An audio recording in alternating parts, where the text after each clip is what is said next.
Real talk. Take a good look at Nigeria. Maybe the last time you're gonna see Nigeria like this again. The cabal have set Nigeria on fire. They have finally shattered that country. They spent all this time looting silly, and they have been unraveled. Nigeria is being unraveled. Division into regions would be the best thing that could happen to that country. I'm not being politically correct. I'm talking real talk right here. When you see Nnamdi Kanu in the east, Nnamdi Kanu is a leader. You may like him or hate him. He has not killed as many people as Obasanjo has, and his followers know this. Obasanjo killed 1,000 people in OD, and people tore to him. The cabal, the dirty cabal, north, south, east, west, they pilgrimage to Obasanjo.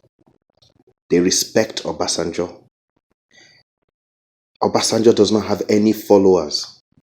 So I'm telling you the fact, real talk. You may like Nnamdi Kanu, you may hate Nnamdi Kanu. People look up to him. He has followers. And as dirty as Nigeria goes, he hasn't killed people like Obasanjo. He has not killed people like Buhari. Buhari massacred people. He massacred and turned. He didn't even look back. You may love Buhari, but do you know Buhari? Everything is unraveling right now in Nigeria. Everything is unraveling quickly. Everybody is beginning to realize who these cabal are. And while you see the youth rising up and fighting each other, what is happening is a revolution. There is a new, we are afraid of Nigeria PLC, but there is a new Nigeria PLC. Nigeria PLC is no more. Why do you think Osinbajo is holding meetings every day? Meeting with governors, meeting with northern elders, meeting with southern elders. It's because they know what is happening. Nigeria is unraveling very, very quickly. You have Arewa youth, they do not listen to anything anybody says. They are angry, they are tired, they are fed up. They'll say, don't talk, we'll arrest you. They don't care. Nnamdi Kanu, they don't care. And they cannot even arrest any of these people, because any mistake that they make, Nigeria will just unravel very, very quickly. Look at that country very, very closely, because that country is never going to be the same again. The genie is out of the bottle. There is no way they can put that genie back in the bottle. These people, they have been looting money stupidly. Why do you think you have Boko Haram? Why do you think people followed Muhammad Yusuf? Why do you think people follow Nnamdi Kanu? Why do you think the Arewa youth are the heroes of the North right now? Go and look in the North. There's an Arewa frenzy. And it's not so much because of the Igbos. Quite all right. They are angry with what Nnamdi Kanu is leading over there. They are seeing Nnamdi Kanu and they are seeing he's a leader of a people and that people follow him. And they are looking at themselves, and what do they have? That's the problem. When you look at all of these things, what has happened over time is the cabal have looted, and left the youth blank. Nothing. So all the youth right now are looking, they are saying, what the equation has not favored them at all. Do you think Arewa youth do not know that all the elite, their children are in schools abroad, getting the highest level of education, becoming very intellectual, while in the north, 10 million kids Almajiri, no northern leader cares. My NGO set up Almajiri project. The northern leaders do not care about that. The schools in the north, I went to school in Bauchi State. 3 of us who went there were the top 3 in the class. We're the top 3 in Gokuba, Government College Bauchi. Top 3. Why? Because they keep the education system there. 0. Ground zero, they don't care about the teachers. They don't care about the intellectual development of the area. You think the youth do not know? If affirmative action meant so much to this elite, why do they send their own children to the top schools? El-Rufai's children, Atiku's children, all their children are in the top schools in London, America.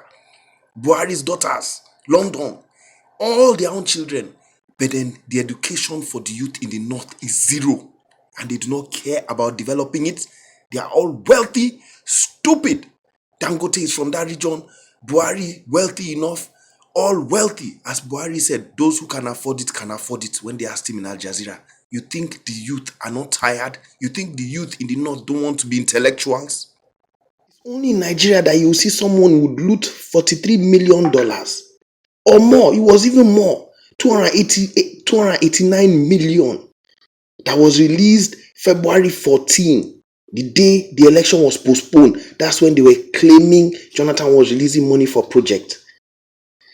And 49 million will be remaining in a personal house, and the next government will come in and cover the money for the other governments.